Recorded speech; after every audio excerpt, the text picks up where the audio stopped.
Hi, Robert. There you are. Yeah, I think we're live.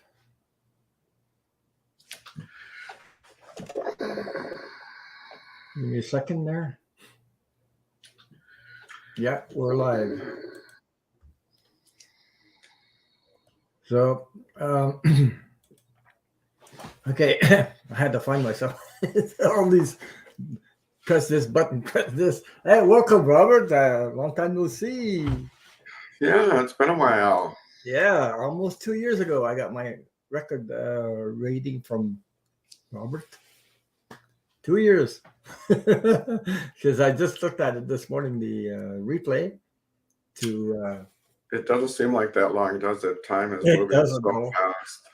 Yeah. So I want to say hi to everybody here. Uh, welcome, welcome. Uh, say hi to my guest, the expert on. I call you an expert because you are an expert. You've been doing for a while these Akashic record readings. You've been doing for quite a while now. Yeah, quite a while. I Yeah. started about 15 years ago, but it's been in the past couple of years, of course, that I've kind of expanded that with Yeah. all the wonderful people that I'm able to meet and have reached out to me on the internet. So, Yeah.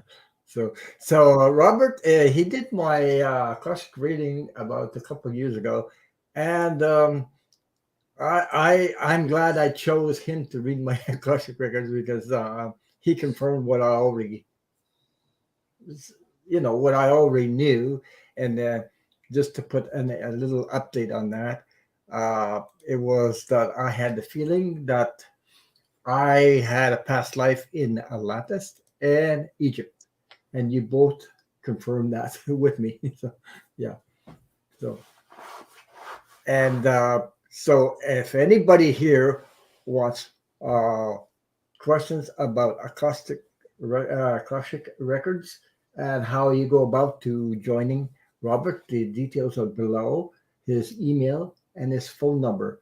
That phone number is still good. The one that I copied below. Can you see I it? haven't checked the number, Ron, but Okay. yeah, the best link, of course, is my website, and on my website, of course, is my current phone number. So Well, I'll tell you what it is. It's 612-816 7557. that's correct.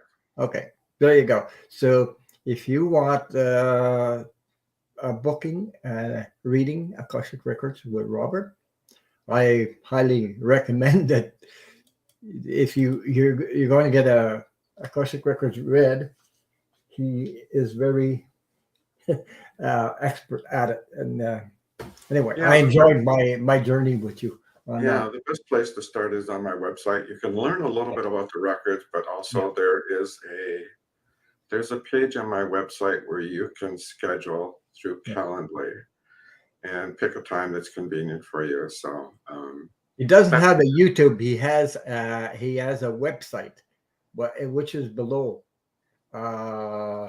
If you look below this video, the website is Robert A Akashic attunement.com. Is that correct?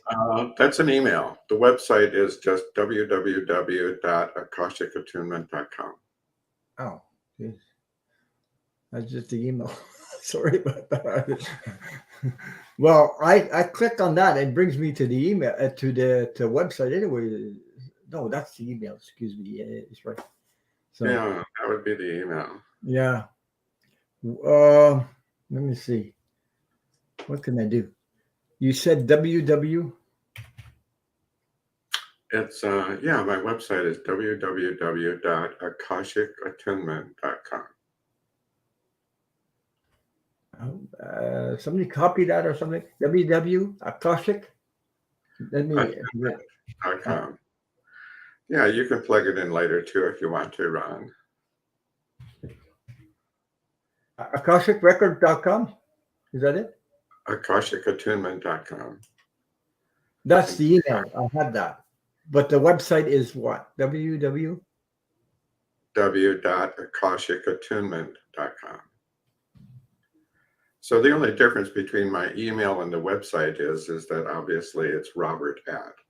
Oh, okay, okay. You take the Robert away and you put the rest. What I There you what I'm go. looking at. There Yeah, you go. okay. Yeah, okay. One's the email and the other one's the website. Okay, I see. I see. Because I do have it. Except I don't have it in WW. Anyway, okay, fine. So, folks, there's no personal questions here today, unless you want it's something to do with the Akashic records. Okay. Um, just want to Yeah, welcome. yeah. Uh, If it's a personal here question, it is. then I'd have to open your records in order to kind of bring forward that information. Yeah. So, yeah, I'm here today to be able to answer any questions that you might have regarding the records or regarding a reading, Yeah. what they are, what the nature of a reading is, and that kind of a thing. And there's a lot of old souls on the planet right now that are kind of stepping into their mastery in this new energy.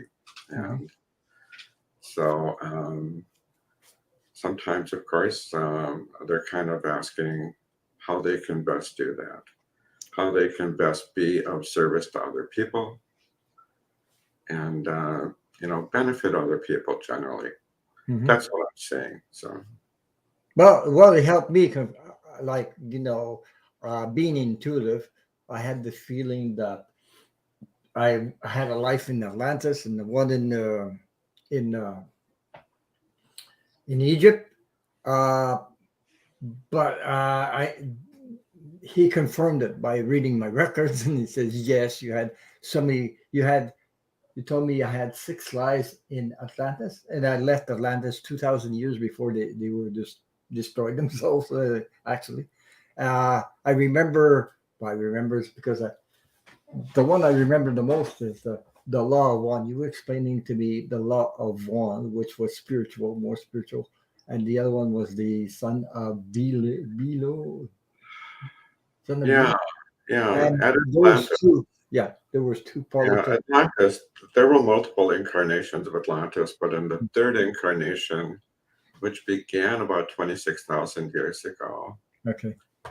it kind of distilled down into two political and spiritual kind of factions. Hmm. And one was the family or law of one, and the other was the sons of Belial.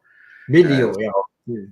yeah, and so one was very spiritually oriented, and the other was more materially oriented. So, And then you brought me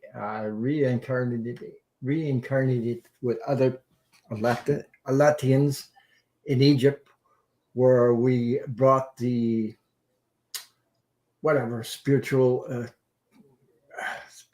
how can I put it, spiritual teaching. I think we brought into the Egypt, where I reincarnated there. And then as you were reading with my records, you said something about I'm going to see if you were a priest, but you said no, you were a keeper. So I was the keeper of the records which were brought from Atlantis to Egypt, and I actually, I had intuitively. I can't explain this stuff, but intuitively, well, I hid those records because if it got into the hands of people are not ready for that unless they're um, become more awakening, more higher vibrational, then they could use these uh, to help humanity. But at the moment, I had the feeling they're still not uh, accessible. Why?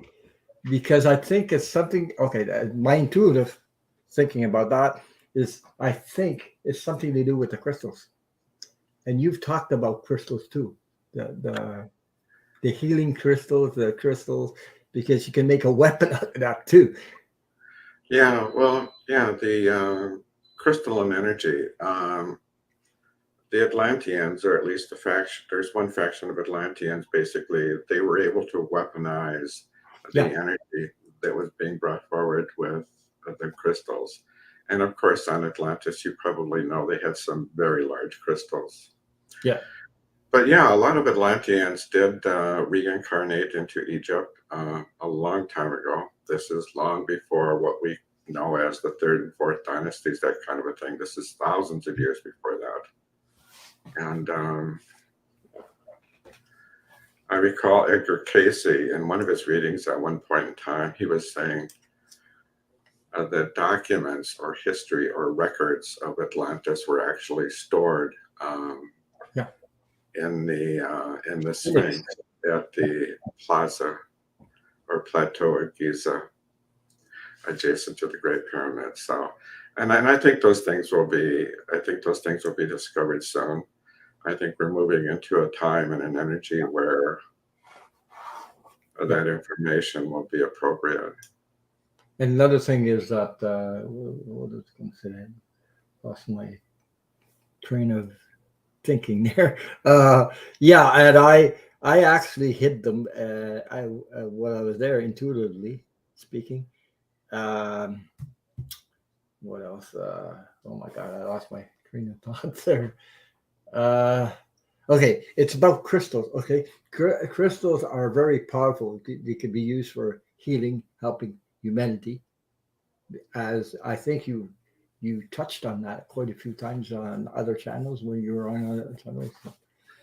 Yeah, and a lot of people now are working with crystals and bringing forth. The crystals have the ability to bring forth higher dimensional energies.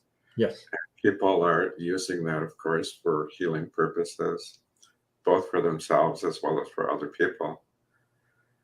And yeah, to answer Rose's question, according to Casey, they were hidden under the records related to Atlantis were hidden underneath the Sphinx. Mm-hmm.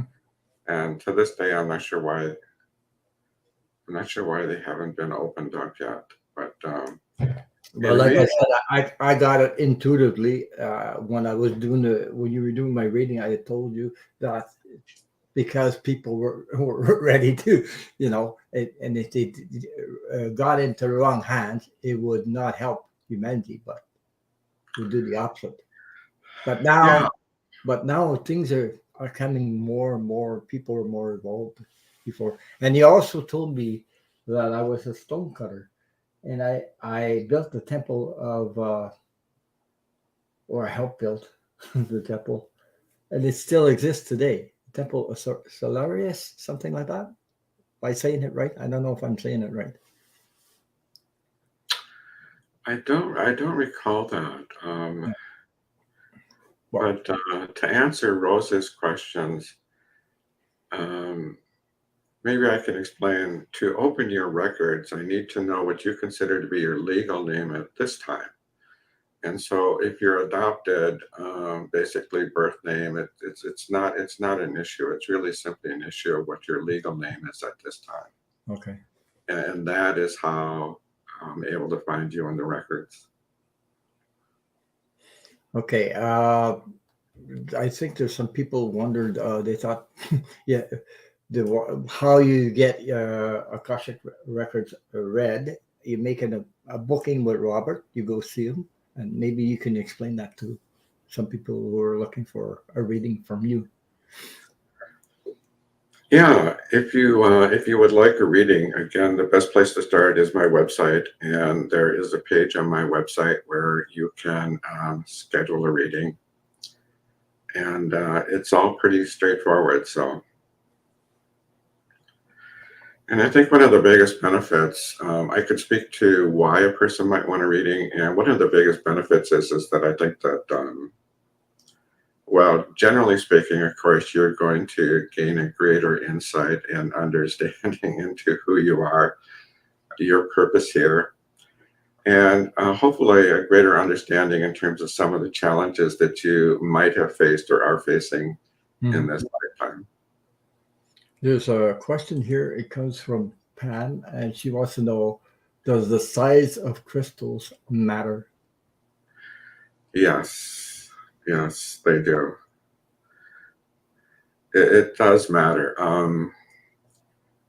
And of course, even when you get even now, in terms of when you're dealing with personal healing or you're working with an individual, um, there's an appropriate size. You're going to be beginning kind of with the smaller crystals. And then as a person becomes used to or accustomed to the crystalline energy, of course, those can be a little bit bigger. Boudica says, Robert, when did you become aware that you could access the Akashic records? Oh, thank you, Boudica. Yeah. That's a really good question. Well, this was in the early 1990s. I had begun to read about Casey, and of course, I was fascinated with that. And then it was like 1993, 1994. I was at a Mind, Body, Spirit Expo up here in the cities. And kind of a very good reader kind of gave a seminar or presentation about it. And I was totally fascinated by that. So I kind of just sat on the idea that I wanted to do it.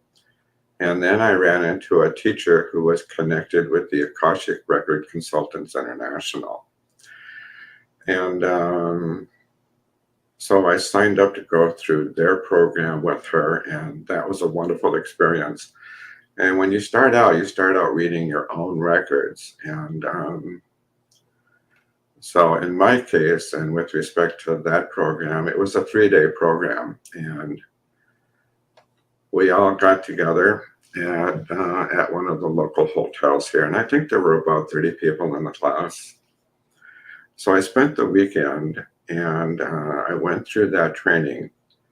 I think it was the following Tuesday night that I had the opportunity to try it out. And so at the time, I had a business partner that was really difficult to deal with. And he had made some assumptions about me, and I have no idea why or where he came up with some conclusions. So I opened my records to see kind of where, if we had a past and what that past was like. And it worked. And I got a real understanding kind of the significant past life we had together, what that dynamic was. And it explained a lot of things that were going on in terms of the challenges of our relationship in this lifetime. And so at that moment in time, of course, I was kind of hooked on it. And so as I moved forward, there are different levels and tiers in the program. After learning to open your own records, I learned how to open the records of other people as well.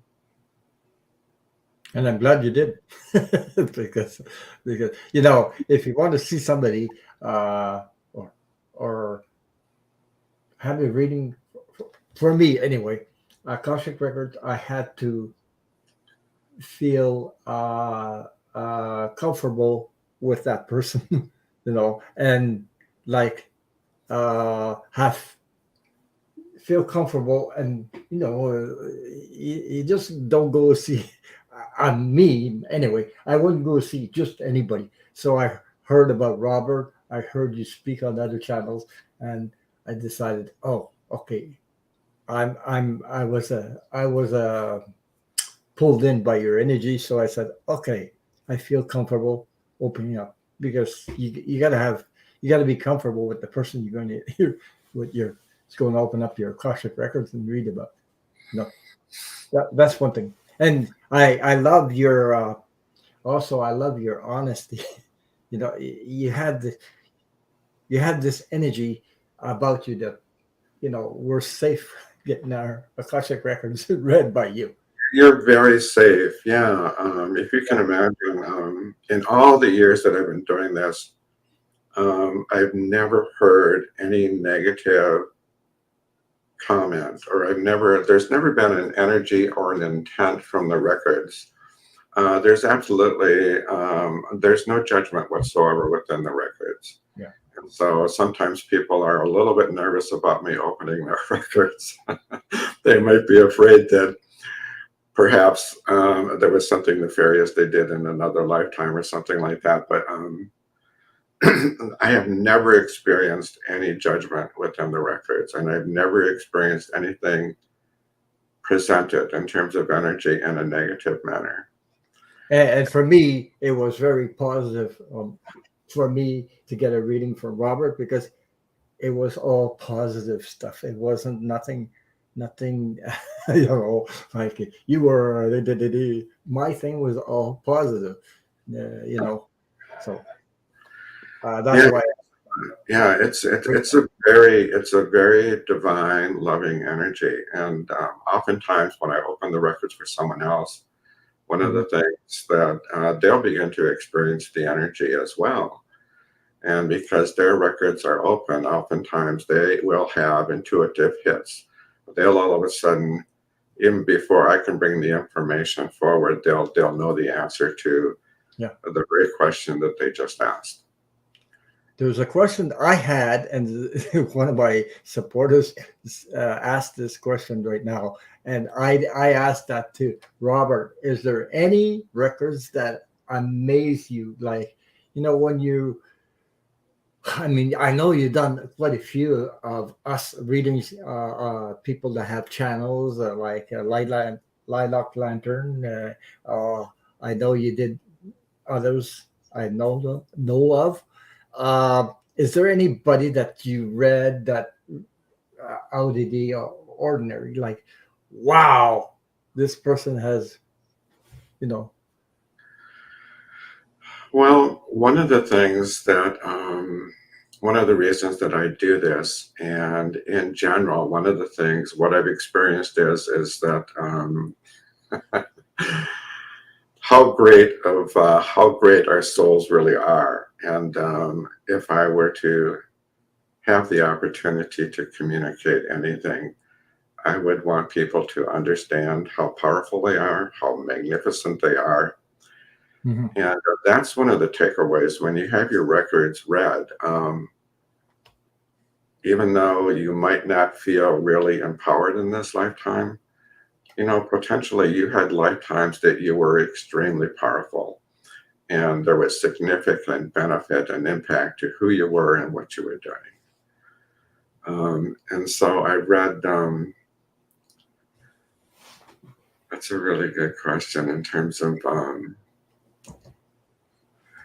some people will want to know specifically were they famous, for example, were they Nefertiti or were they Julius Caesar or something like this. Mhm. I haven't necessarily kind of experienced someone like that, but at the same time, just these each lifetime, each individual lifetime, there have been tremendous challenges. There's amazing things people have done where they transcended their situation. So, Okay, I have a one more another question up here. It's Bulika wanted to know, can the Akashic records be accessed using a pendulum? well, potentially, everybody has the ability to open their records, and I would ultimately, as we move into the new energy, of course, kind of the veil, our duality, is becoming much more transparent. So I think that if you set that intent and if you express an allowance for that to happen, potentially, that pendulum is going to do that for you. It's all about energy anyway. It's all about. That's exactly right. The records are there's no great big library, so to speak, that's filled with all these racks and volumes of books. The Akashic records are actually a quantum energy. It's a divine energy that is quantum, and it's resonant within each cell of your body. And so the Akashic records are held within what's referred to as the eighth layer of our DNA. And of course, the eighth layer is one of the ethereal or light strands, as some people like to say. So, Because I remember watching Superman with all these crystals and everything, and he reminded me, and he went into this, I don't know, compartment where he was like everything was like you remember there. All his I don't know experiences in life. Is it like a memory, or is it like a memory bank? Is like energy and memory bank that your soul is actually connected to every time he reincarnates or something like that? Or Well, when we transcend, we actually we deposit the records in what is known as the cave of creation, okay, and there is a crystal for each person where the records are stored, and that is a metaphor for a quantum space. And and then when we reincarnate, we move through the cave of creation, and then we assume that energy again. There was a question related to karma, and yeah, I was gonna put that next about karma here. This one you talking about? yeah, thank you, Vivian, for the question. Yeah. Karma is it's actually it's an energy that it's a personal energy that we take on by virtue of something that we did, something that we intended.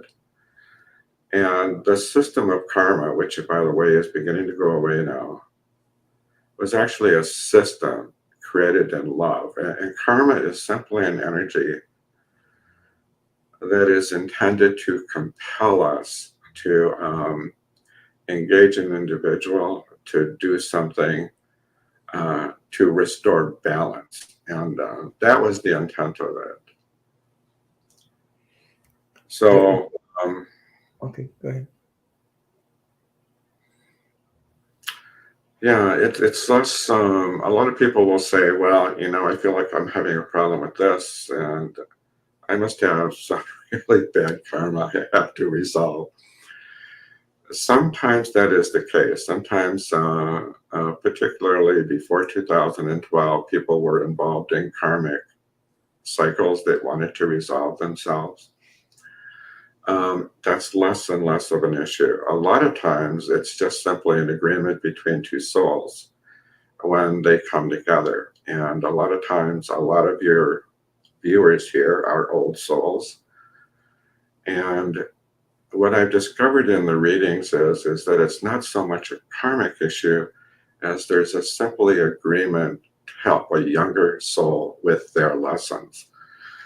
And so a lot of the old souls don't feel really connected to their family of origin. They feel disconnected. And so, and one of the reasons is that they are coming from a different place, but they agreed to incarnate within that family to help either one or more than one of the younger souls in that family with their lessons. So, What about I had a question too. What about people that like were adopted, but they don't know their name actually because they were adopted? Like they, is there a way to read records for a person like that? oh yeah, absolutely. As I mentioned, it's what you go by in terms of your legal name at this time. Okay. So what I like to say to people is that if you went down, how do you sign your check? Or if you went down to the bank and you signed a loan, how would you sign that loan? Yeah. And so that's how I find you in the records. Right. How many people do you think we reincarnate with? How follows back into reincarnation? Is it hundreds? Is it more than that?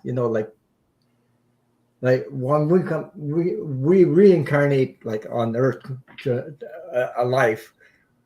We don't come back alone. We always come back with Yes. people Yes. that we had lives with before or something. We pick Yeah. up. Yeah. That's almost always the case. If there's, depending upon the relationship, whether it's a family relationship, it might be a professional relationship. More often than not, certainly you had a lifetime or other lifetimes, multiple lifetimes with that person. Mhm. And sometimes that relationship is very supportive, and sometimes it might be challenging. Yeah. But it doesn't, if it's a challenging relationship, it doesn't necessarily make that a bad person. In fact, one of the things that I've discovered is that sometimes in a pre-incarnate plan, you might ask a soul that you have a very positive relationship with to kind of act a certain way in order to kind of help you with one of your life lessons. So, Yeah. You call those experiences. Oh yeah, I've been through that. I think most of us have. We have another question here from Pam. She says, Robert, does one learn how to use their Akashic records? This is newer to me, and I have I have lots to learn. We all learn. So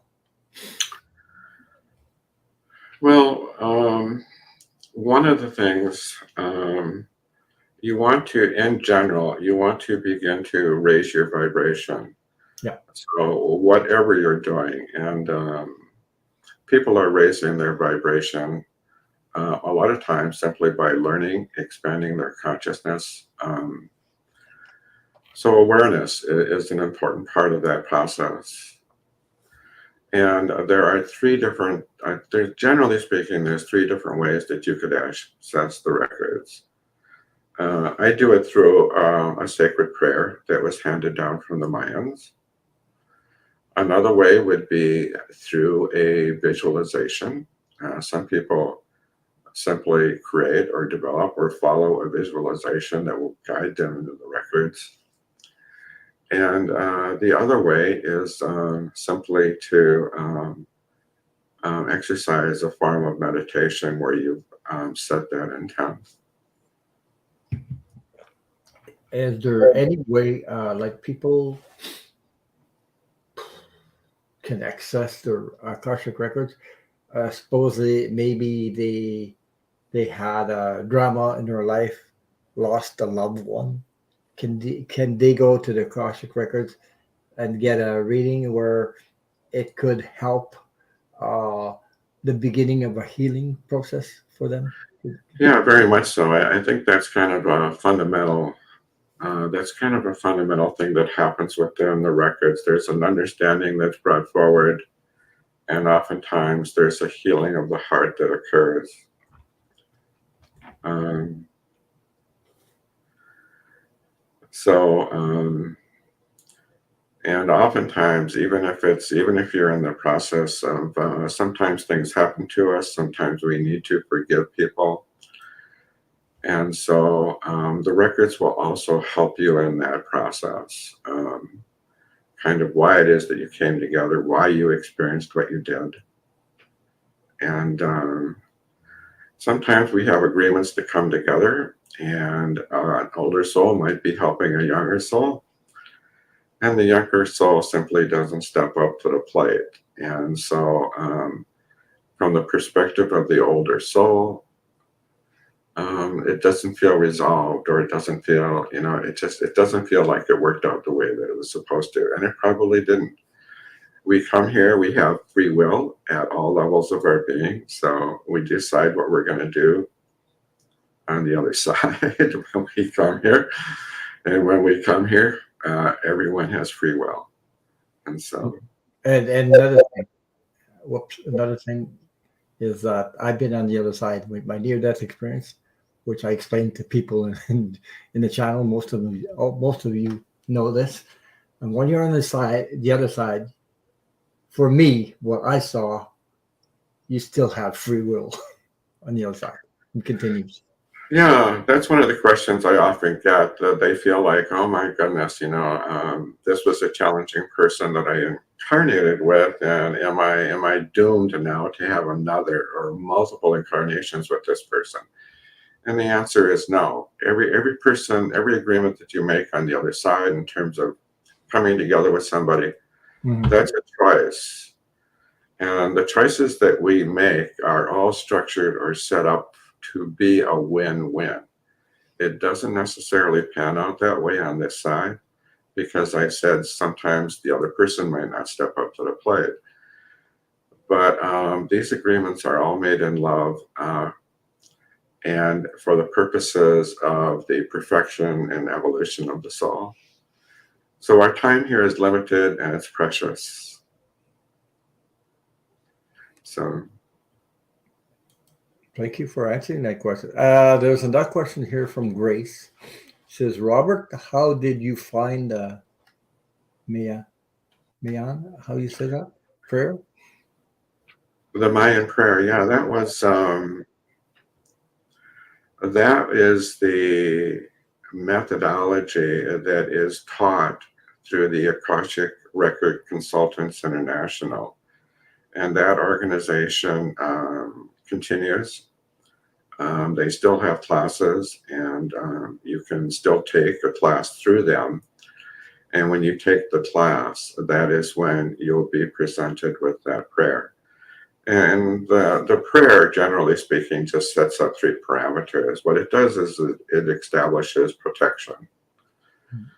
And that is to say that the information that's being brought forward, when you or when the reader channels the information, that is protected information. So the second thing that it does is that it allows the reader, there's an allowance, and that is that the reader will ask for the assistance of the masters, teachers, and loved ones of the person, or of you if you're reading your own records in the process. And the other thing is that there's a permission. So if I'm opening the records for another person, I have to ask and establish permission from the record keepers to open their records and access their information. The permission part is explicit or implicit when you open your own records, so it's not a separate step. You're talking about reading other people's Akashic records. When I read the records of other people, I have to, the third part of the prayer is permission.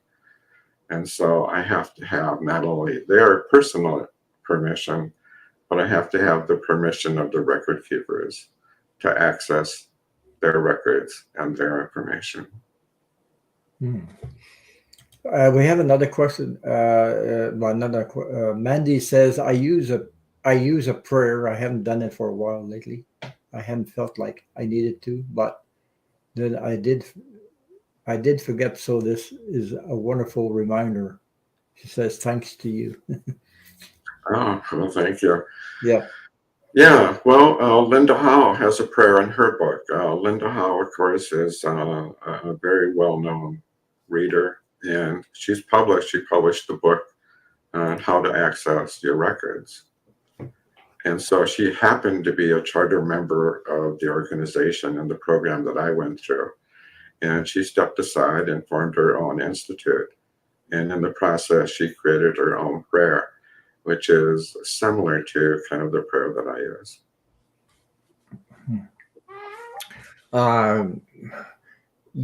Can you get access to your Akashic records by doing meditation? Could somebody get access that way? Your own? You can. I think that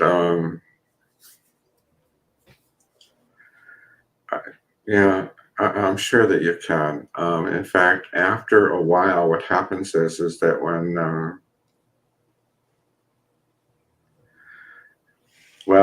the information is resident in every cell of your body. So all you need to do basically is reach out to spirit and allow, those on the other side of the veil, your masters, teachers, and loved ones, to assist you with that. A lot of times people will have an event. Many people might have experienced this where something happens to them and they'll experience a past life event. It's not uncommon. I remember, it's kind of a funny story, but I remember I had taken on, I went down to the animal shelter. One of your viewers, by the way, is about to do that. And I got a cat and I brought her home And it never occurred to me that we might have had a past life together. But I was playing with her in kind of a rough manner, as I usually did, and she bit down on my hand really hard. And then immediately there was a whole scene of where I had experienced her, and we had had another lifetime together. Except she wasn't a domestic cat. She had at that time she was more of a mountain lion, and so Oh, jeez. it's kind Wow. of interesting. Well, interesting for sure. Especially mountain lion. Wow. Uh, okay, this is Grace. She says, "Thank you. That's fascinating. Studied the culture through pre-Columbian art in Yeah, college." if you go to, you can read the story of the prayer and how it made its way from the Mayan culture to a shaman in Mexico to a person that ultimately initiated the program, the Akashic Record Consultants International, and so it's kind of it's a very interesting story. But that's how it kind of made its way uh, to kind of to that group, to that program, and ultimately to me. I see a question again from Grace, but not a question, but I love the concept of living with our pets in another lifetime. What I know about the near-death experience, that when we transit to the other side, or into the unconditional love, we also, besides our ancestors, besides our loved ones, we also connect with our past pests, pets. They're either dog, cats, or whatever you had before. You also connect with them. You see them. Yeah, my understanding is that it not every animal would be involved in a reincarnation cycle. However, with respect to our pets, it is actually the love. It's the Yeah. energy of love and the relationship that we have with them that actually changes their DNA. So, in fact, they're able to reincarnate with us. And my personal experience is that's exactly what happens. Well, what I know of, myself, I had a pet when I was growing up. Uh, a young child. Anyway, I had a pet, and when I go see some other readers that do read, like I do tarot, I read on tarot reading, uh, but these people are more into reading about pets that have passed, have also said that this pet also can reincarnate into your life and come back into your life. This one here, you had him before. So when you were talking, like you had a past life with a pet. That's true. Mhm. Yeah. And besides, I think most people that I know on these channels, they all have pets, and I do too. So yeah. Anyway, some prefer cats, others prefer dogs. Whatever, you know. It's like Robert said. It's the love connection.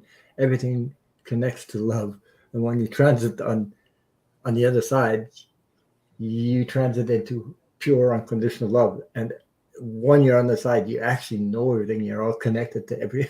You're connected to the whole thing, the love energy. So that's why you're never alone. Yeah, and as we transition to 5D, of course, we move into kind of more of a collective state of being. Yeah. Obviously, on the other side of the veil,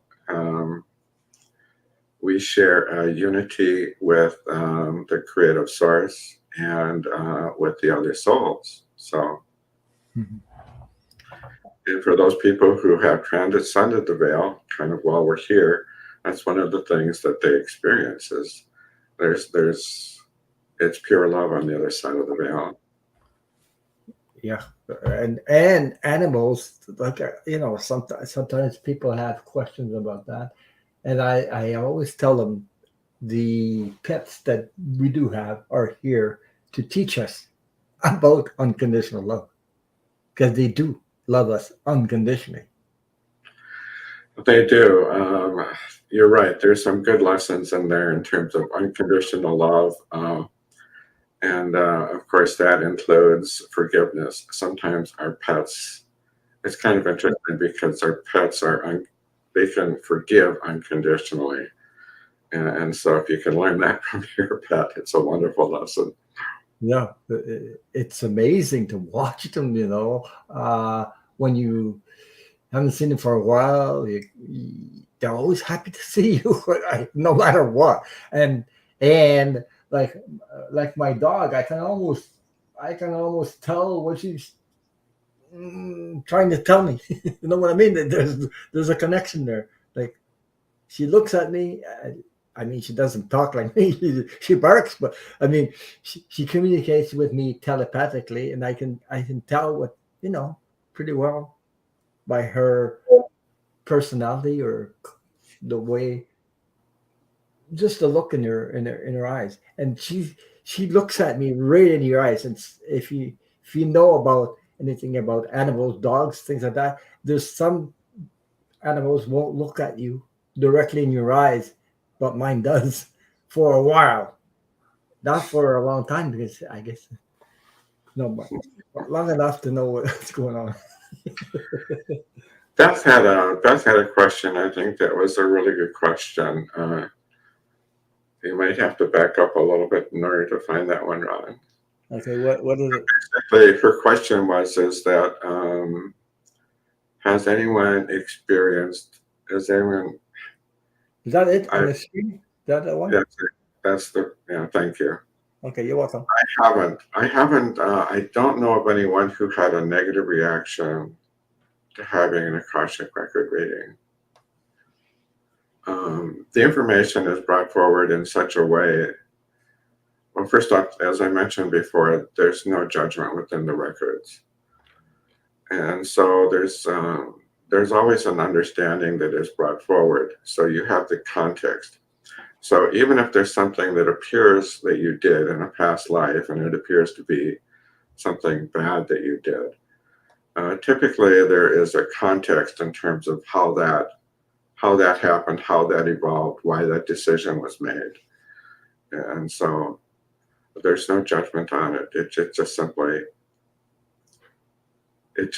is. I just want to say thank you, Wendy, for your super sticker. Thank you very much. Thank you very much. Yeah, I like Yeah, your cat, Wendy. It's yeah, there's beautiful. that there. Yeah. There's a lot of people. Yeah, a lot of my subscribers have cats. Uh, quite a few cats. Besides, some have one cat, but some I've seen some have three, four, and other people have more than that. They rescue cats. They rescue animals. So some of my followers are like that. So yeah. Brenda, we're not doing any personal reading today. We're doing Akashic records, uh, talking about how you can get a reading from. She just came into the chat. That's why, because I'm not doing any personal readings today. So we're here for if you want more information on how to access your Akashic record, or you want to book. Uh, you do that on Zoom. What other um, what besides Zoom? What do you use to create a meeting for a Akashic record reading? Well, years ago, I used to do it in person or maybe over the phone, but Zoom is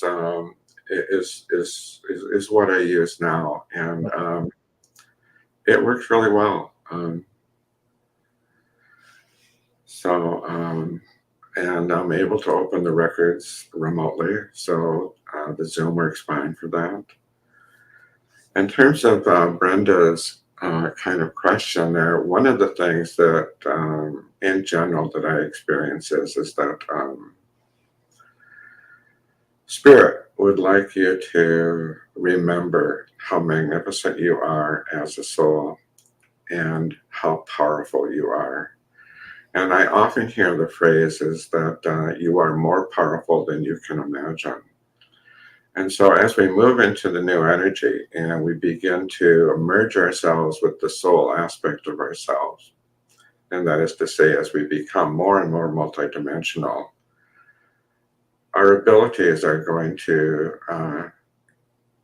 increase substantially. So, Hmm. Uh, Also, Pam says, my husband, yeah, my sympathy. She lost her husband lately. My husband just passed, and I promised to take care of his cat. She did not like like be very well me very well. I think she meant on well until I had to place him into a family home care, and now we have bonded, and I'm now very attached to her. That is normal to me. yeah, I can identify with that, Pammy. I was kind of a dog person. I had two dogs, and I always thought I was a dog person. And all the cats that I experienced, aside from being allergic to most of them, I always thought that they were kind of aloof. And but then it turned out that years ago I bought a townhouse, and having a dog was not a practical thing. So I went down to the shelter and got a cat, and it was one of the best decisions I ever made in my life. Absolutely, this wonderful, loving being. And my cat, she acted like a dog. I was really surprised. I mean, there were traits. She didn't act like your normal cat. So very social. When she wanted to go to sleep at night, she would meow really loud at me, and she'd stand at the foot of the stairs. It was time to go up, go to sleep, and that kind of a thing, which is more similar to something that a dog would do. So I was surprised by it all. I gotta tell you a story about about a cat because it popped up in my mind. Uh, when I was taking care of my brother-in-law. He had well, he was taking that happened before. Oh, that before. Yeah, I took care of him anyway because he developed dementia. But before that, he came. he came with me and my wife, and then the it was wintertime, and I go outside, and this cat used to come see me all the time. I don't know. It just I don't know where he was a cat from outdoors. Did he live somewhere else? I don't know. But one night it was really, really cold. So I let him in the house. I let the cat in the house to stay in a warm place. I said, geez, it's too cold for the cat. Put the cat outside. So I left him here. But my my brother-in-law, he didn't like cats too much because they got on these curtains and ripped the curtains off the windows and things like that, you know. So he didn't like it. The freaking and how I just telling this story because how these animals feel everything. They feel you if you love them or they whatever. Because that night I left them in the house, so my brother-in-law left his his shoes in the living room, and my shoes is not far from there anyway. But the cat during the night needed to go to pee. So what did he do? He peed in my brother-in-law's shoes and not mine. So that's funny, but I mean, in the same time, I just I teased him. I said, you know, he knows that you don't love him too much, so that's why he peed in your shoes. Yeah. Well, Something like thank you, Sterling Roses, for your comment about Purina making a cat food that'll make cats less allergenic. that. Yeah, you're absolutely right. It is actually a protein in their saliva that I am oftentimes allergic to. And so, and of course, cats are always bathing themselves and licking themselves. Yeah. So the allergic reaction is from the protein. It's proteinaceous in nature. So Thank you for the heads up. I'm fascinated with that idea that they're going to shift the chemistry of the saliva. So turns out, as it turns out, genetically, uh, 1/3 of all cats don't have the genes that produces that protein that we're allergic to. So it's possible to go to the pound and get a cat that you're not allergic to. But thank you, Sterling. Yeah, well, because my dog is like shedding dog hairs all over the place. I mean, it's just winter cold, the summertime, shedding. Lucky I'm not allergic to that because some people are. I have family members that are allergic to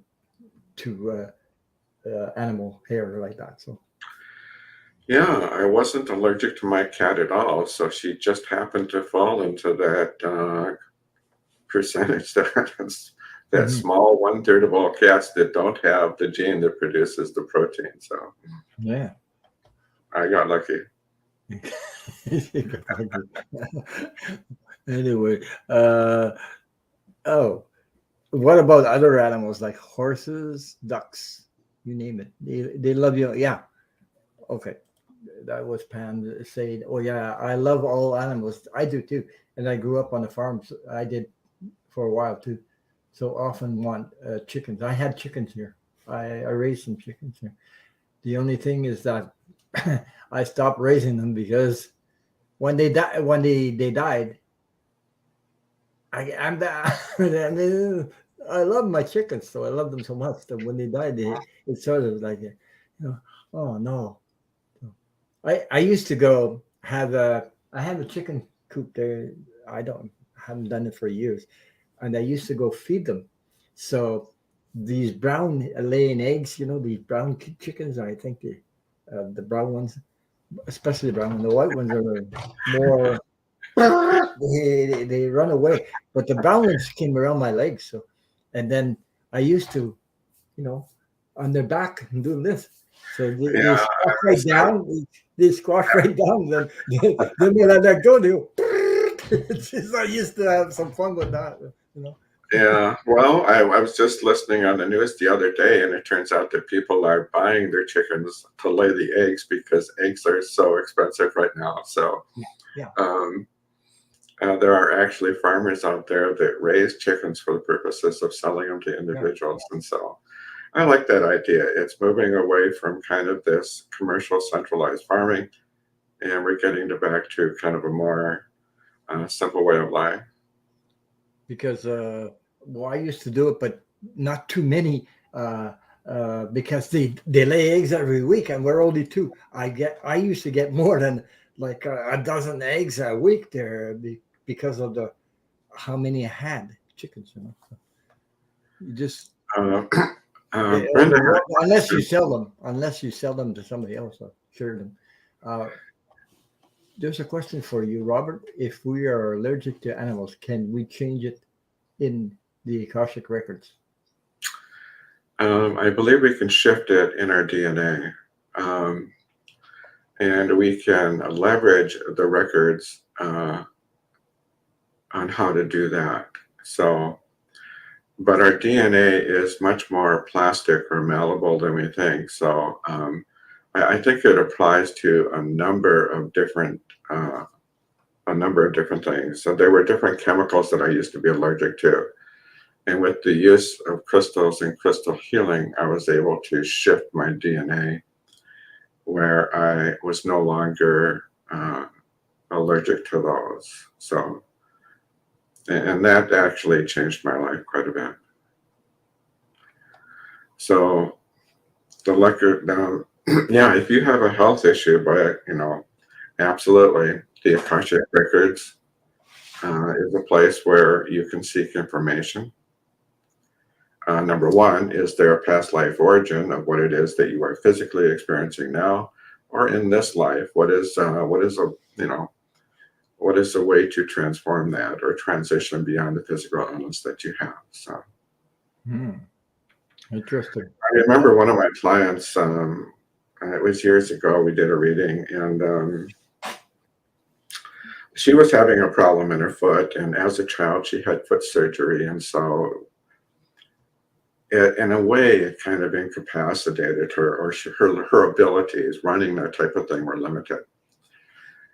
And so her question to her Akash was, what can I do to improve this?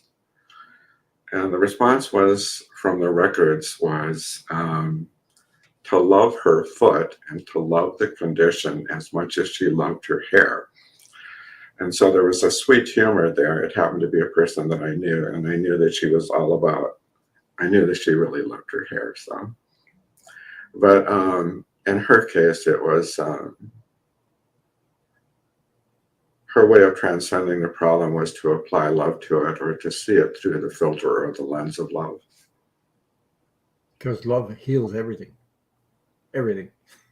Uh, I believe that. I believe in the future.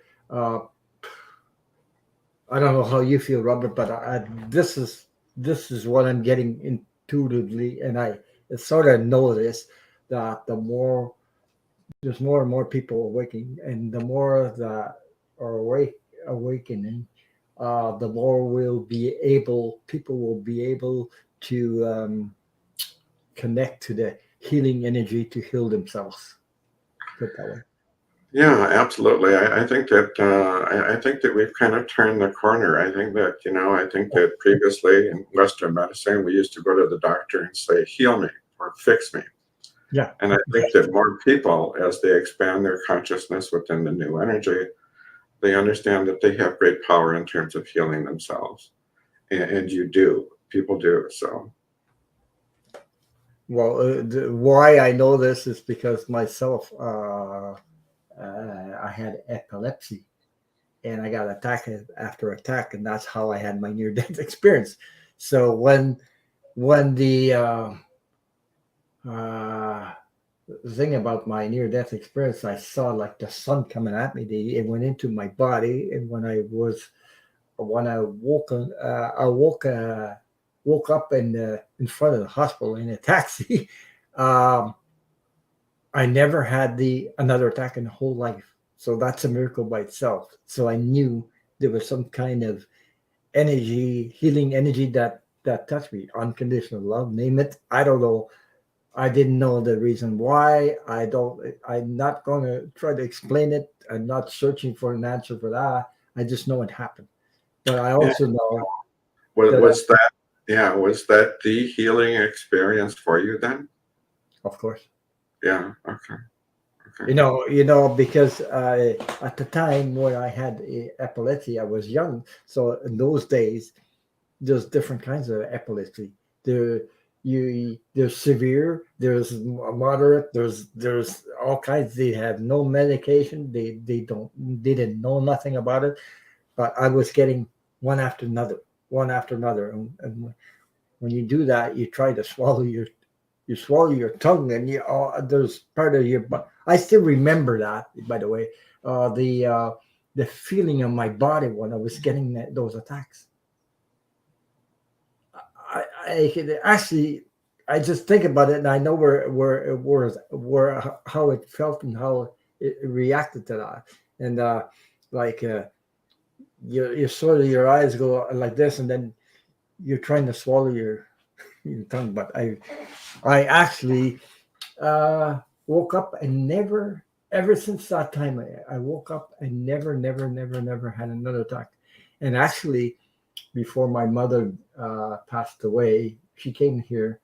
Uh, oh, I think it was in years 1990 to 2000. She died in 2000.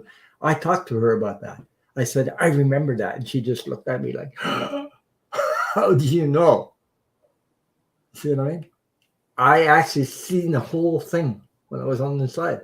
I saw the panic. I saw her in the car. I saw the whole thing. And it was connected to everything. So, Yeah, that's fascinating. yeah. But like I said, because of what happened to me, uh, I know another thing that I have neighbors who have passed because of cancer. And I tried so hard. I was trying to transmit this energy to them so they would survive. They didn't survive. They passed. So that then I realized, okay, because if you have a contract, if it's your time to go, there's nothing anybody can do. That person has to fulfill their contract and transit on the other side when your time comes. So there's nothing I can do. I cannot, even if I got a big heart, I wanted to help other people, heal them or help them heal or do something.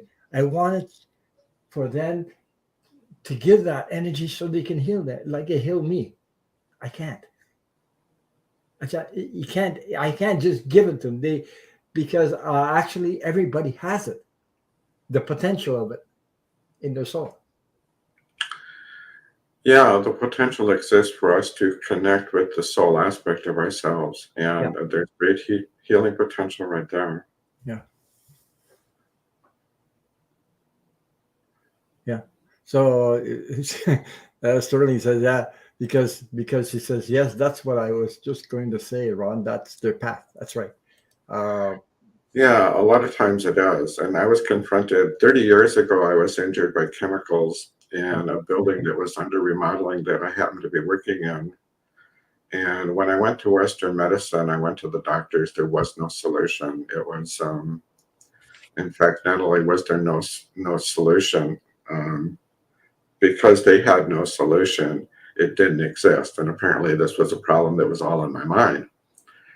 And so then at that moment in time, I had to seek alternative healing methods. And so I began to, start with some of the alternative energy healings and that type of a thing.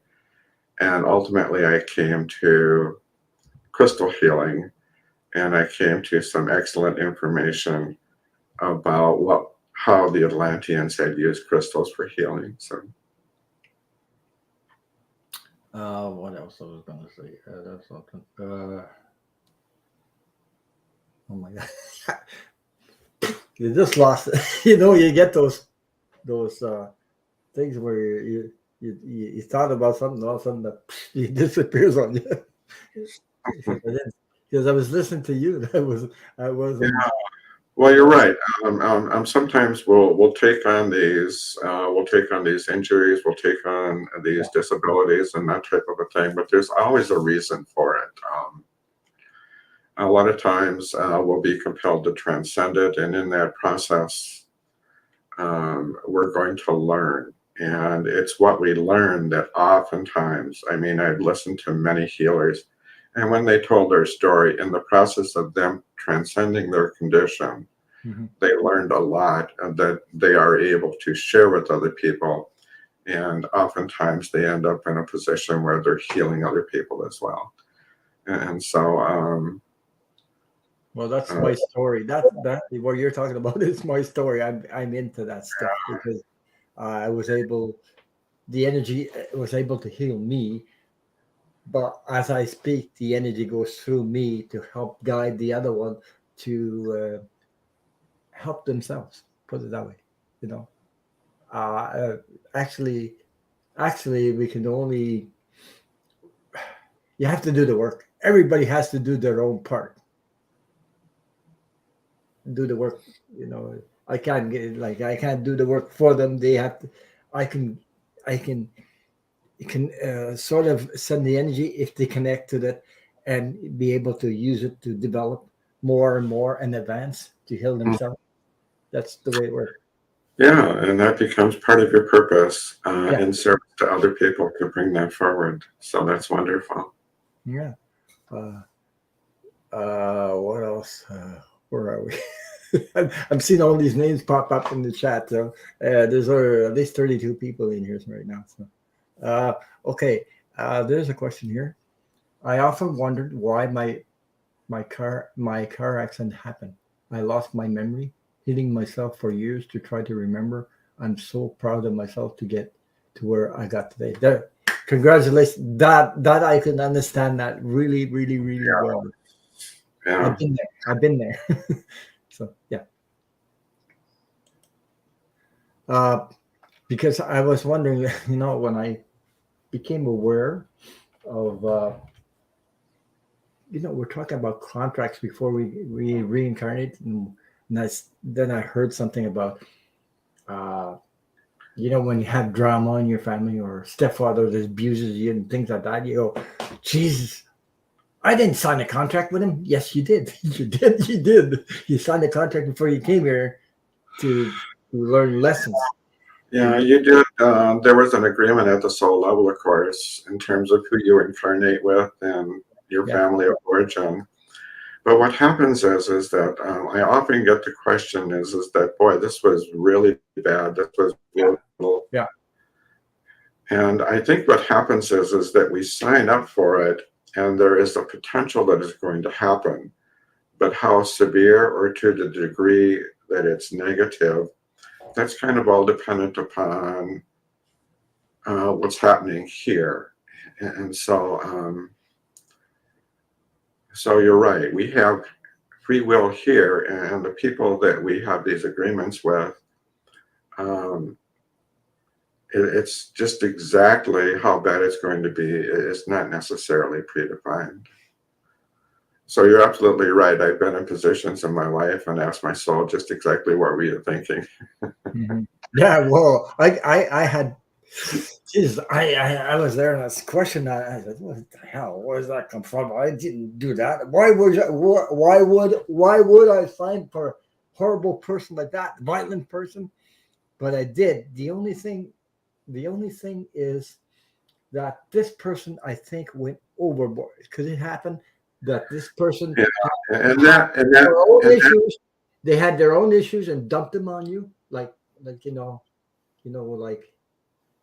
they didn't deal with their issues, so they dumped it on you, sort of speaking. well, that's what happens. You agree to help them in terms of their lessons or to transcend, in that case, their violence or their temper. And if they don't step up to the plate, then of course what you're going to experience is going to be worse. So, Yeah, that's what I'm and it's trying. at that moment in time that you change the agreement, you change the contract, and everybody has that ability at any moment in time. You can change your contract. You can step out of that relationship, or if your lesson in that relationship is for you to stand in your power, then that's what you need to be doing. So, Yeah, take back your power because when you're in that situation, you are a victim. You're like in victim mode. You're enduring the abuse. Because especially when you're a child, you actually don't have any defense against, uh, it you know, isn't. Uh, uh, an adult, but you still, yeah. Yeah, that's true. And I actually was talking to, I had run into a psychiatrist in a social event one time, and I kind of asked him about that. And he was saying that the reason is that it's so impactful for children because children perceive the world in a much more black and white manner than we do. Yeah. As adults, of course, we see all the different shades. So. Even if I went through that, the only thing that's saved me, it's like a survivor mode, was nature. I go out in nature and would rebalance my energy, like letting go or something, and watch the what's going on in life in the bushes, birds, Yeah, rabbits running around, things like that would bring me back to the original and calm me down, whatever.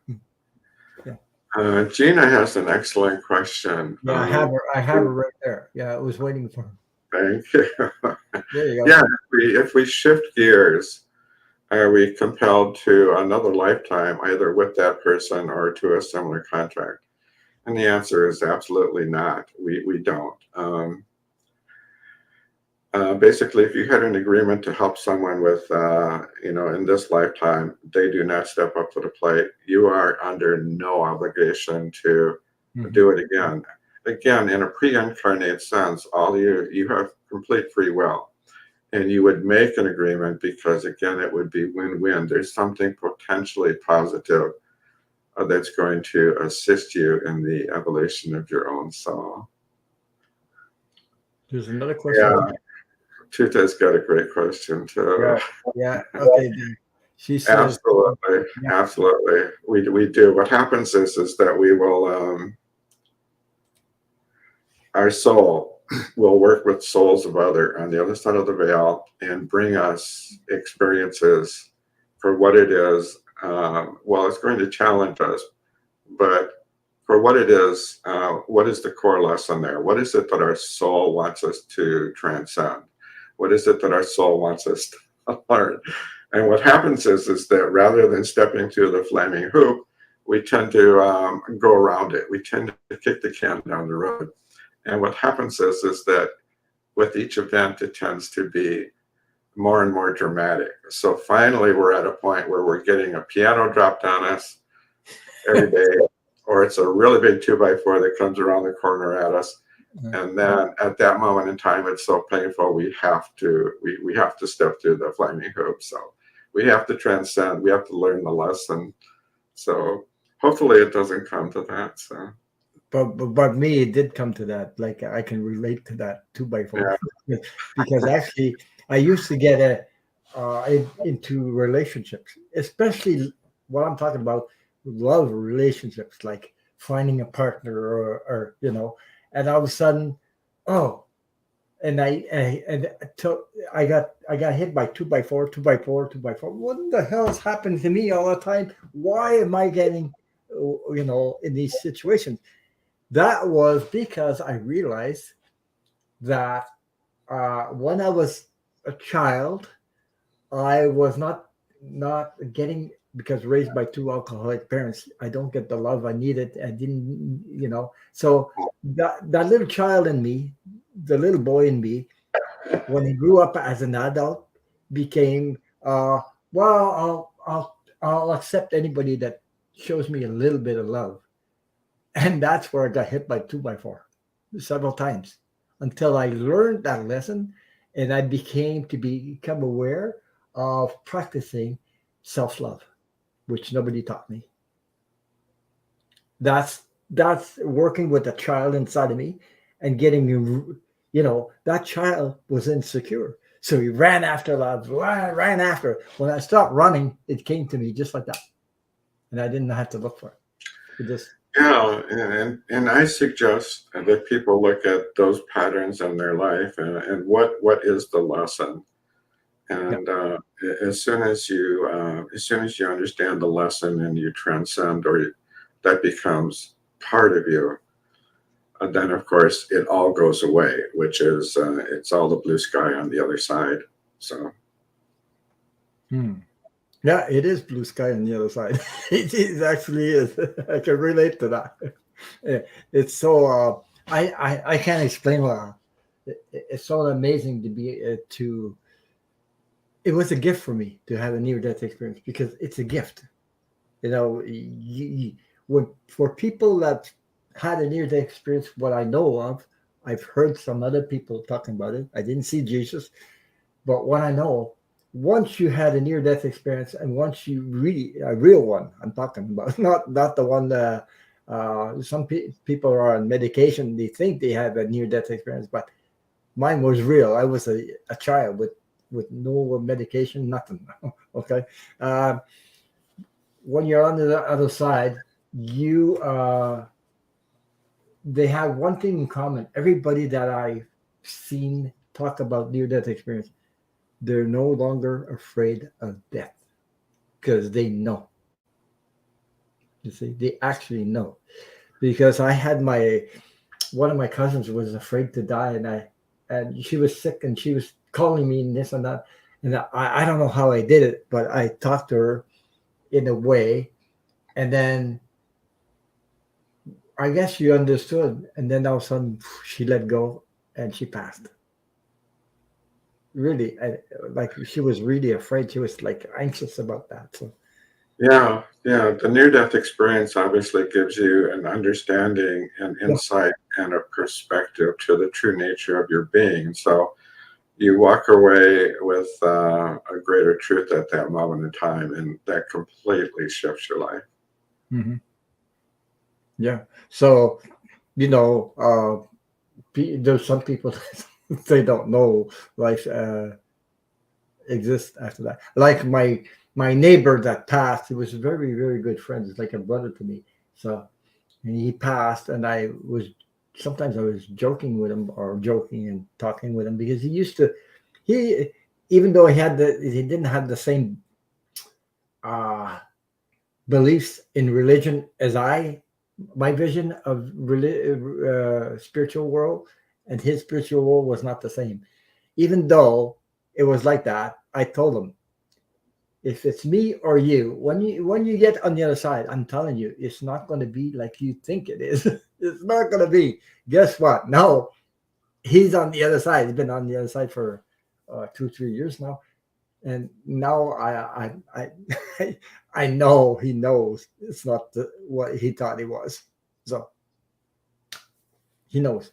So I'm laughing about that because I know that I know about that. So because he was so it's like things like hell exists and not hell doesn't exist for me. It's on pure unconditional love. That's what I that when I transited into that, it was pure unconditional love. It still is, and everybody that transit on the other side is they have life review, but they're into pure unconditional love where uh, you don't bring that all that stuff, all the stuff that's on earth. You don't bring it with you. Money, house, ego, or whatever. He did this to me. People that your loved ones, when once you're on the side, they're not linked to that anymore. Whether whatever happened between you or not, they don't hold on to that. We do. That's where we have to heal ourselves from that. So because that's what your loved ones on the other side want you to do too. So uh, there's a, I wish I could tell healthcare is to play music. That is something they resonate with Alzheimer's disease. Yeah, music.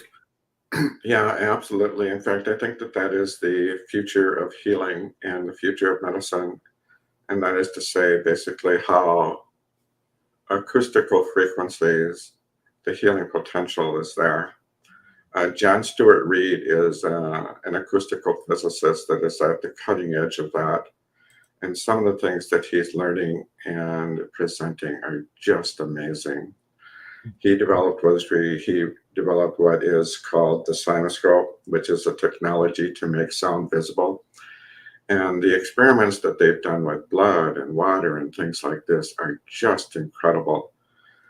And that sound is actually, there is a multidimensional facet to it, that there's information. It's not just all about waves and it's not just all about energy, but there's information there as well. So it's a fascinating, thank you for your comment. I think it's a new frontier, and I think that there's going to be dramatic strides made in healing in the Yep. future. Because my choice of put it my choice of meditation. it- I like nature, so it has to be with nature, running water, rain, not guided. What I'm talking about, it's like some people are attracted to guided. Depends on the guided meditation. Depends on the person's voice. I'm more attracted to sounds like you're talking water, rain, nature, oceans. Like these sounds here. That's most that resonates with me more than other meditations. So everybody has their preference. Put it that way. Mandy says, I heard all different white noise sounds and frequencies when I had a near death experience in 2014. Yeah, as I mentioned, there's a facet of sound that is multidimensional. And I mentioned John Stewart Reed. Some of the experiments that he has done is he has observed, say, for example, blood cells and that are exposed to certain music, certain sounds, certain frequencies.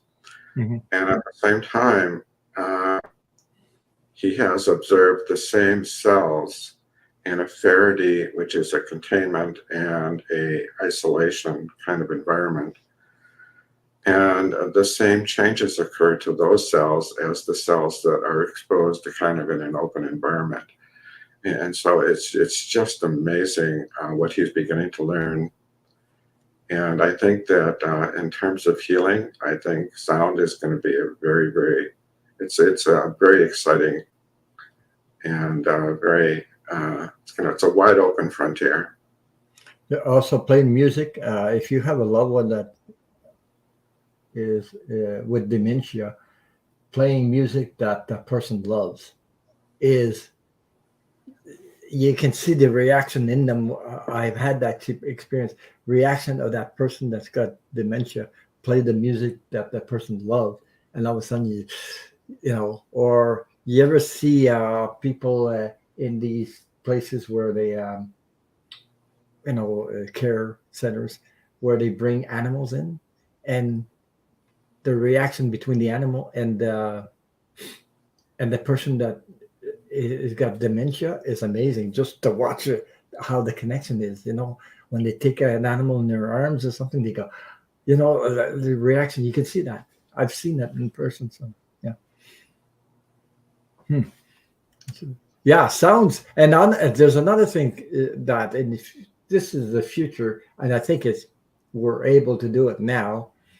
Uh, I think that the future of humanity will be uh, uh, communicating more telepathically than like I don't know how to put this. Like people will be connecting with other minds, like-minded people, and that's what Yeah, that's when. 5D, yeah, 5D is very much a more collective kind of existence in terms of our energies and so on. So Yeah. Oh, there's see the connection. My mom loves singing with me. She becomes alive again. There you go. See what I mean? Uh, because there's something about music. We all relate to that, whether no matter what age, or there's some kind of music that touches your soul somehow. I don't know. There's hertz. They have these sounds that are adjustable on so many hertz, or I don't know, frequencies that. yeah, the as it turns out, some of the experiments that John Stuart Reid has done has shown that frequencies within the 5 to 12 hertz range, um, and these are very low frequencies, they would be almost unaudible. They have a direct impact on the vagus nerve, which is the primary nerve coming from the brain and down the spine, and it controls so many facets of our body. There's a tremendous, there's a vitality and a sustainability that is delivered with those frequencies to the vagus nerve. Unfortunately, if we listen to our stereo, most modern stereo equipment and earphones and so on are designed to cut off at 20 hertz because that's considered to be the bottom end of our hearing range. However, so if you're going to buy a set of earphones, I highly recommend you look specifically at the frequencies and you want to move into those lower frequencies if you can. But that's a whole nother program. So Yeah, but it's interesting subject. It's all about energy. It's all about energy. You know. mhm. Well, it's amazing because any more questions about the Akashic records? Okay, Robert, can you is there anything coming up, or how do people reach you? Can you explain that again? Sort of. Yeah, again, it's through my website at www.akashicattunement.com. And one of the pages there is a page where you can schedule. and just click on the schedule a consult button, and it will take you to my calendar and pick a time that works for you. Mhm. Do you have a specific? I know you said an hour is so much, and then if you want extra, it's another. Yeah, you can book either a 1 hour or 1.5 hour session. Um, and I think that people are pretty balanced. I think that 90 minutes is just as popular as the 60 minutes. If you do have a 90-minute session, we can go a little bit deeper on some of the subjects. So that's always helpful. What else was I going to say? Okay, people bring their questions. Is there an amount of questions that they can bring to you if they want their Akashic record read? Um, yeah, what happens is it's purely a time issue. And so what happens is in a 60-minute session, we can go over maybe 6 to 10 questions, depending upon the nature of the question, the issue at heart, and that kind of a thing. And the 90-minute sessions, we have time for more questions. I can go 10 to 15 questions, and we can go a little bit deeper on some of the issues. So, Hmm. You have a question from Gina. She says, "Do you ever refuse to read on someone due to what you will see?" I don't think so. I have never refused a session, but of course, I don't know what I'm going to see until I'm actually have their records open. So I'm already engaged in that process. And I can't predict what it is I'm going to learn or what I'm going to see in their records. I can only open someone's records with their explicit permission, Right. and so I cannot open someone's records if I don't know them or we haven't talked about it or they haven't given me that explicit permission. So I want to answer this question. Yes, I got your email, Mandy, but I have a live tomorrow night at 8:30 p.m. So I don't know what 10 p.m. is for you. Maybe if I can join you again because I have a live. My regular lives are on Saturday night. I just want to answer because she sent me an email to invite me on her channel, so that's why. I get invites too, Robert. oh, good. That's Yeah, good. yeah. It's nice to have you back. Anyway, I enjoyed this session with you. It's been It's been a pleasure to be here, and a long I want to time. thank everyone that has been with us here.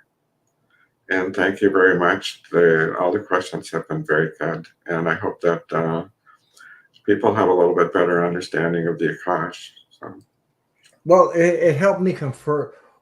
I knew stuff, but when you just can't go and see anybody. Well, this thing there. I think I was there. I think I was there. But you have to. I had to go to have a confirmation, and that's what helped me. I knew about Atlantis. I knew about Egypt, but I just needed confirmation. I guess everybody's like me. Some kind of confirmation. Okay. Yeah. well, thank you for having me on the show, Ron. It's been a Oh, you're pleasure. welcome. Welcome. And it's been a while. It's been almost since it was 2 years ago. At least I'm still going. My channel will be 2 years in March the 6th, I believe. And you came on my channel when I got my Kasha record read. Was Yeah. the was that I was starting up my channel. So now I got over 2,000 followers right now. So Wow. Congratulations. yeah, well, okay. So we're gonna say. I'm just wondering. Okay, so we're gonna say I was gonna say good night because I'm used to doing shows at night, but this is daytime. So good day, everybody. Take care. Always share your do things with love. Anyway, put it that way. So thank you for Absolutely. being here. Thank you for all your support, and don't forget to book Akashic Records if you know. And My reading with Robert was amazing, so that's what I'm saying. That's why I'm sharing this with you. So Yeah, yeah. Gina, the reason my March calendar isn't opened yet is because I'm going to be traveling. So I've got openings in February okay, and I'll be back in April. So you're going on uh, traveling. I'm going to be doing some traveling. Yeah. Okay, you get I've some. got an opportunity to get out of Dodge and I'm going to take it. So, Is that and that saying? You got to get out of Dodge City, something like that. Is that saying? that's the saying. So, that's the nature of my profession. So I've got some project responsibilities I need to come back for in April and so on. And so I've got a window here.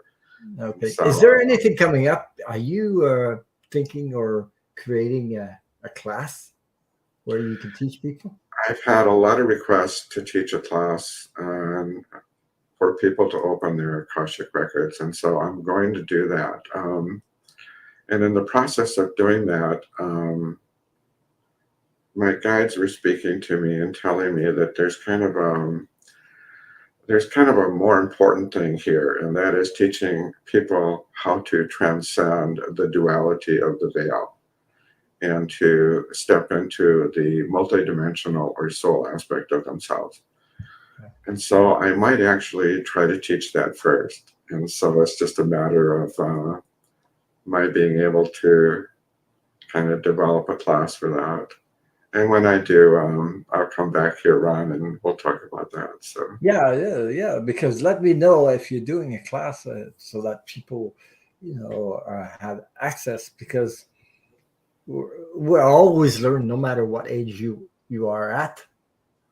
We always learn something, mhm, and absolutely. we're learning from each other. We're helping each other. We're helping each other heal. We're sharing our stories, your story, my story, anybody's stories. But we're always here to evolve, better, learn. Anyway, that's Yeah, that's the nature of us being here is to help each other. Absolutely. so. Yeah, Mandy, I'll let you know anyway. Uh, So let me see. Okay, so we're gonna leave because it's been an hour and a half. You got probably appointments or things to do. Yeah, yeah. I've got to get going here, but it's been a pleasure and an honor. It's nice to see you again, Ron. Yeah, So thank you, and maybe we'll see you on other people's channels coming in the future or something. Is you got something up coming up? yeah, I've got I'm doing a guest spot with Terry of Pure Visionary next Yeah, Friday. I've Um, seen you on her. That's funny. I saw you with that. Then I invited you. Then I noticed that something about you inviting you again, the second part or something. Yeah. yeah, so She's amazing, by the way. yeah, she's wonderful. Yeah. Thank you, everybody. Take care.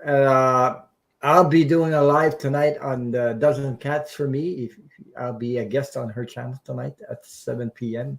Eastern. And don't forget that Saturday night I do my lives at 8:30 p.m. Eastern time. I'll have Dream Detective Kate. So which will explore on when you have dreams and what they mean, etc., etc. So, thank you very much for joining me, and make sure you go check out Robert. So, thank you very much. Bye for now. Have a wonderful weekend. Bye.